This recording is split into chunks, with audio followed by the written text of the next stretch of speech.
Tapi Maria di dalam pergulatannya, dia berani berkata, dan ini kalimat terkenal dari Lukas 1:38 itu ya.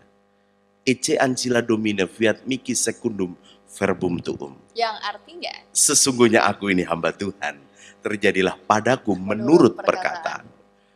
Inilah yang membuat sejarah karya keselamatan itu akhirnya ditentukan lewat perkataan ini. Saya melihat ini bukan sederhana, ini kaya. Ini sebuah keimanan yang luar biasa. Yang membuat seorang gadis yang usianya 16 tahun berani menanggung risiko apapun untuk menerima sabda Tuhan.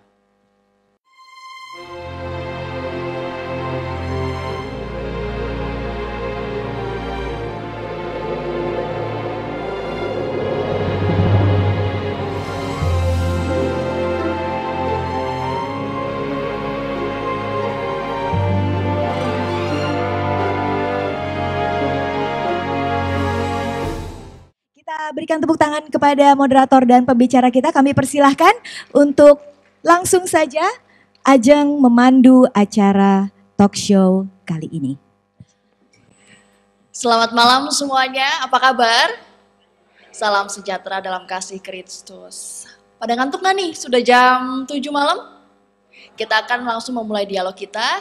Kalau misalnya kita lihat judul besarnya di belakang, mengikuti jejak-jejak Maria. Banyak sekali jejak Maria yang bisa kita ikuti, dan salah satunya yang menjadi topik malam hari ini adalah kesederhanaan Maria.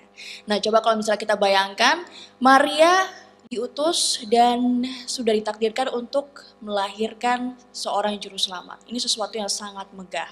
Tetapi apa yang terjadi adalah seperti yang ditulis di Alkitab, yakni di Lukas 2 ayat 6-7, ketika mereka di situ tibalah bagi Maria untuk bersalin, dan ia melahirkan seorang anak laki-laki, anaknya yang sulung, lalu dibungkusnya dengan lampin dan dibaringkannya di dalam palungan karena tidak ada tempat bagi mereka di rumah penginapan. Ini berarti Maria melahirkan sang juru selamat yang konon katanya megah itu dalam kesengsaraan.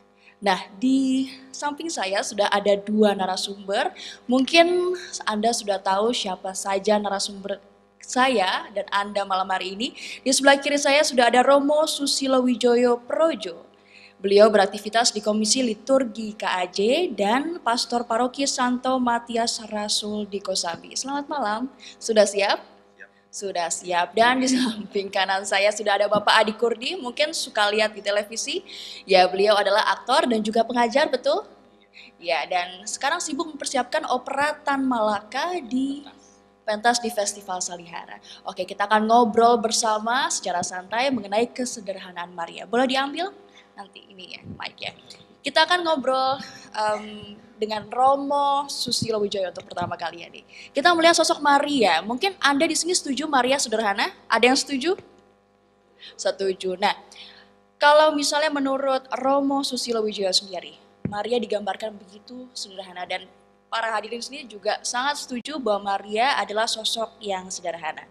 Nah, bagaimana kita sebagai umat Katolik meneladani sosok Maria yang sederhana itu? Bagaimana kita bisa menyikapi kesederhanaan Maria di dalam keseharian kita, Romo? Ya, kita mengenal Bunda Maria dari berbagai nama dan berbagai tempat. Gitu ya. Ada Maria Lourdes, Maria Fatima, Maria Guadalupe, Maria Medjugorje, dan lain sebagainya. Sebenarnya kita harus kembali kepada Maria yang ada dalam kitab suci. Maria yang ada dalam kitab suci menurut penelitian adalah seorang gadis desa lebih kurang umur 16 tahun, desa Nazaret. Pada waktu itu memang dia punya tunangan namanya Yusuf. Konon Maria dan Yusuf itu rumahnya tetanggaan. Makanya ngepek tonggo. Gitu ya. Nah, pada waktu itu dia mendapatkan kabar gembira dari malaikat Tuhan, yakni malaikat Gabriel kita kenal. Engkau akan mengandung dari Roh Kudus. Kelak anak itu bernama Yesus dan akan menjadi juru selamat dunia. Untuk seorang gadis desa yang sederhana, mungkin malaikat sendiri aja sudah apalagi ini. Udah gitu mengandung dari Roh Kudus. Lebih apa lagi? Penuh pertanyaan. Penuh sebenarnya. pertanyaan. Kita yang hidup dari sekarang ini di zaman modern saja, untuk menjelaskan Roh Kudus begitu sulit gitu ya. Tapi Maria di dalam pergulatannya, dia berani berkata, dan ini kalimat terkenal dari Lukas 1:38 gitu ya. Ecce ancilla domine fiat mihi secundum verbum tuum. Yang artinya Sesungguhnya aku ini hamba Tuhan, terjadilah padaku menurut perkataan. Inilah yang membuat sejarah karya keselamatan itu akhirnya ditentukan lewat perkataan ini. Maria menerima tawaran dari malaikat Tuhan itu. Dan ketika Maria memang sungguh dalam pergulatannya yang luar biasa itu, dia bingung lagi mungkin. Tadi Pak Adi Kudi sempat bicara di ruang tunggu. Maria itu juga orang yang sungguh-sungguh taat dengan Yahudinya, dengan tradisi Yahudi. Kita tahu kalau perempuan tanpa suami mengandung, itu berarti dia berzina dan dia punya risiko untuk dirajam. Dan ini mengerikan. Kalau saya melihat cakrawala yang lebih sederhana dari itu. Satu, kalau hamil belum menikah, bagaimana dia mempertanggungjawabkan itu kepada Yosef, tunangannya. Loh kok hamil? Yang kedua, bagaimana mempertanggungjawabkan ini kepada Ana dan Yoakim, papa mamanya. Bagaimana dia mempertanggungjawabkan ini kepada para tetangganya. Coba kalau kita bayangkan saja, kalau hamil belum menikah pasti dia harus berhadapan dengan siapa. Ini juga pergulatan. Tapi Maria menerima itu. Pendek kata, akhirnya Maria dengan penerimaan dan atas nama pergulatan menerima, dia mengandung dan harus melahirkan. Coba bayangkan orang kalau ingat-ingat dijanjikan anak itu dari Roh Kudus akan menjadi juru selamat. Tiba-tiba dalam hamil besar pun untuk mencari tempat melahirkan sulit. Kita tahu kata yang sangat terkenal, pintu diketuk lalu dibuka oleh pemilik rumah. Tidak ada tempat bagimu. Ini mengerikan. Banyak juga peristiwa-peristiwa sekarang orang membuka pintu lalu berkata, tidak ada tempat bagimu. Dan ini ya kenyataan Maria akhirnya di dalam perjalanannya tidak ada tempat, tidak ada tempat. Ada juga yang berbaik hati. Mungkin kasihan melihat yang sudah hamil besar dan loyo dan memang harus diberi tempat. Oh kalau mau ada di belakang. Di goa dekat kandang. Maka kita kenal goa Natal itu adalah imajinasi dari Santo Fransiskus Assisi. Gitu ya. Kandang. Kalau kita ngomong kandang itu kan pasti tempatnya tidak sebersih rumah sakit bersalin ya. Ya. Maka palungan itu konon adalah tempat makan binatang.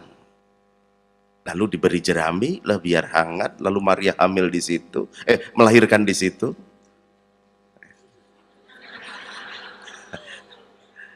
Berarti Anda sungguh mendengarkan. itu cuma ngetes aja sebenarnya Romo ya. Nggak slip of tongue beneran. Saya bayangkan dia melahirkan di tempat yang amat sangat sederhana. Saya mengutip lagi kata sederhana. Dan melahirkan bayi yang biasa. Katanya Tuhan, nggak ada sayapnya. Mungkin juga tidak ada sinarnya. Gitu ya. Maria di situ masuk di dalam kandang dan goa yang dingin. Tidak seperti Natal yang penuh kerlap-kelip lampu. Ini benar-benar gelap. Ini benar-benar dingin. Ini benar-benar sederhana. Saya membayangkan Maria menyimpan itu pula di dalam hatinya. Mungkin sambil menciumin kaki bayi itu, menciumi pipinya. Ini penyelamat.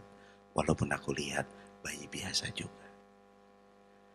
Tapi nanti dalam perjalanan waktu, pertanyaan Maria ini segera terjawab. Satu demi satu. Satu demi satu. Jawaban pertama adalah orang-orang yang tidak dikenal.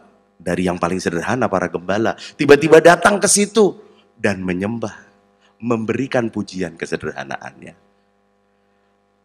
Bahkan orang-orang yang tidak dikenal, konon kita kenal dari 3 raja dari timur, tiba-tiba memberikan mazmur dan kemenyan dan menyembah bayi itu. Itu juga pertanyaan, dari mana mereka tahu ada bayi di situ? Persis, Maria lalu akhirnya di situ juga menyimpan di dalam hati, ini benar, ini luar biasa, bukan bayi biasa. Mungkin sampai di situ dulu yang bisa saya jawab. Baik, nah itu dari Romo Susilo Wijoyo. Nah kita sekarang beralih ke Mas Adi Kurdini. Kalau Mas Adi sendiri melihat sosok Bunda Maria, sederhana atau justru kompleks sebenarnya? Ya, Maria bagi saya, kita lihat dulu, memandang Maria sederhana itu dari sudut pandang apa? Kalau kita memandang Maria dari sudut pandang materi, mungkin sederhana. Tapi kalau kita memandang dari sudut pandang iman, mungkin tidak tepat. Kenapa itu? Ini menarik nih Mas, kenapa punya pemikiran seperti itu? Bagi saya Maria tidak hanya wanita yang terpilih oleh Tuhan untuk melahirkan Yesus. Tapi wanita yang dipersiapkan untuk melahirkan Yesus. Saya mencoba melihat, kalau dia hanya wanita biasa, dia wanita yang beriman, pasti yang diimani waktu itu adalah Taurat, adalah Yahudi. Dia tahu persis seperti tadi yang sudah disampaikan Romo Susilo, bahwa hamil di luar nikah itu artinya perzinahan kan. Berarti resikonya adalah akan dirajam sampai mati atau sampai hancur. Tapi Maria ketika menerima tawaran itu, dia tidak menolak. Pernah mempertanyakan, tapi aku belum bersuami, bagaimana mungkin? Ya, itu pertanyaan yang wajar. Ya wajar, tapi setelah dia, tiba-tiba jawaban dia, aku milik Tuhan dan terjadilah padaku seperti perkataan Tuhan, seperti perkataanmu. Saya melihat ini bukan sederhana, ini kaya. Ini sebuah keimanan yang luar biasa. Yang membuat seorang gadis yang usianya 16 tahun berani menanggung risiko apapun untuk menerima sabda Tuhan. Ini saya tidak melihat sederhana di sini. Dan dia ketika sudah menerima itu semuanya, kemudian dia mengandung. Dia tidak minta kok tolong kepada Yusuf, aku dinikahi supaya saya tidak dirajam. Tidak. Yusuf yang kemudian dalam mimpinya diperintahkan untuk segera menikahi Maria. Maria tidak pernah mengeluh. Bahkan ketika sudah menjadi suami Yusuf dan kemudian dia hamil, dia pun harus melakukan semuanya dijalani dengan setia. Nah, di sini saya melihat Tuhan tidak hanya mempersiapkan Maria untuk melahirkan putranya, yaitu Tuhan kita, Yesus Kristus. Tetapi Maria juga dipersiapkan oleh Tuhan untuk mengajarkan kepada kita tentang kesetiaan. Nah, orang yang memiliki kesetiaan tidak ada yang namanya itu penderitaan, kekecewaan. Karena melakukan sesuatu karena atas dasar kesetiaan, itu yang didapatkan adalah kebahagiaan. Saya punya pengalaman pribadi, ketika saya pacaran dulu sama istri saya. Ini sharing, ini curhat ya? Sharing jadinya. Hujan deras. Saya dari rumah saya harus menjemput pacar saya yang kuliah. Bahasa Inggris di LIA. Dalam keadaan hujan, orang lain bilang, ngapain di susah hujan-hujan lah. Ya udah, suruh aja naik taksi pulang. Tapi apa? Ketika saya nunggu begitu dia keluar, saya keluar dari warung hujan-hujanan. Bagi orang lain yang tidak memahami kesetiaan yang saya rasakan pada waktu itu, saya pengorbanan itu kan. Tapi bagi saya ingin dilihat oleh pacar saya pertama kali meskipun basah. Itu kan luar biasa. Lah, apakah saya merasa menderita pada saat itu? Tidak. Sampai sekarang pun kalau saya mengenang peristiwa itu peristiwa yang indah. Membanggakan pastinya. Ya, dan begitu dia lihat, langsung gitu, waduh bangganya. Langsung iya jadi istri waktu itu. Itu, ini saya ingin sedikit sharing ini memberikan gambaran Untuk orang yang sudah bisa menjalani kesetiaan dalam hidupnya, Anda akan terbebas dari penderitaan. Anda akan terbebas dari rasa kecewa, dan Anda akan kehilangan semua beban-beban yang seperti itu. Poin penting dari Mas Adi Kurnia adalah kesetiaan. Ya. Makanya bangunlah hidup Anda, jangan dengan cita-cita, tapi dengan kesetiaan. Tepuk tangan, ini tips yang bagus sekali dari Mas Adi Kurnia. Ya terima kasih Mas Adi, kita lagi beralih ke Romo Susilo Wijoyo. Nah,